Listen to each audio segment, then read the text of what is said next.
स्वयं माता पार्वती के पैरों तले जमीन खिसक गई। जब उन्होंने देखा कि काल के भी महाकाल महादेव अपना त्रिशूल छोड़कर हाथों में चूड़ियां पहन रहे हैं और साड़ी लपेट रहे हैं, पार्वती जी चिल्लाईं, स्वामी ये क्या अनर्थ है, आप स्त्री का रूप क्यों धर रहे हैं? महादेव की आंखों में आंसू थे। उन्होंने धीमे स्वर में कहा, गौरी, आज मेरी एक बेटी मौत और जिंदगी के बीच झूल रही है। उसकी माँ बाढ़ में फंसी है और उसे इस वक्त सिर्फ अपनी माँ की जरूरत है।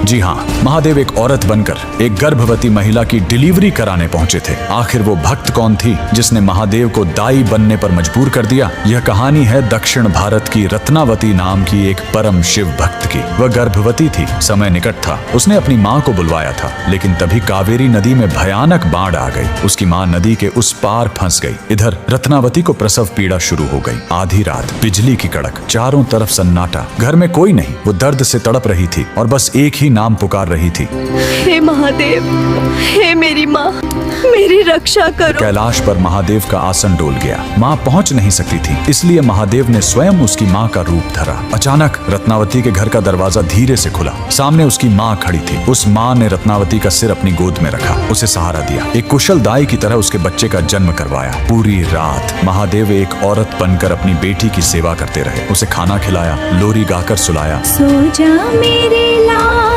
तू सो जा, माँ तेरे संग ही है, डर मत अंधेरे। सुबह हुई, बाट कम हुई। रत्नावती की असली माँ हांफते हुए घर पहुंची। वो रोते हुए बोली, बेटी, मुझे माफ कर दे, मैं बाढ़ में फंस गई थी, मुझे आने में देर हो गई। रत्नावती स्तब्ध रह गई। उसने पूछा, अगर आप अभी आई हो तो रात भर जो मेरी सेवा कर रही थी वो कौन थी? दोनों ने कमरे में देखा, वहाँ कोई नहीं था, सिर्फ मोगरे के फूलों की महक और दीवार पर महादेव की एक धुंधली परछाई। भगवान ने एक स्त्री का मान रखने के लिए खुद स्त्री का रूप ले लिया। आज भी तमिलनाडु के त्रिची में स्थित थायुमानवर स्वामी मंदिर इस चमत्कार की गवाही देता है। आज भी वहाँ गर्भवती महिलाएं सुरक्षित डिलीवरी के लिए महादेव को चूड़ियाओं और साड़ी चढ़ाती हैं। महादेव से बड़ा कोई रक्षक नहीं और माँ से बड़ा कोई योद्धा नहीं। अगर आपको भी महादेव का यह माँ वाला रूप छू गया हो तो कमेंट में हर हर महादेव और जय माँ पार्वती जरूर लिखें।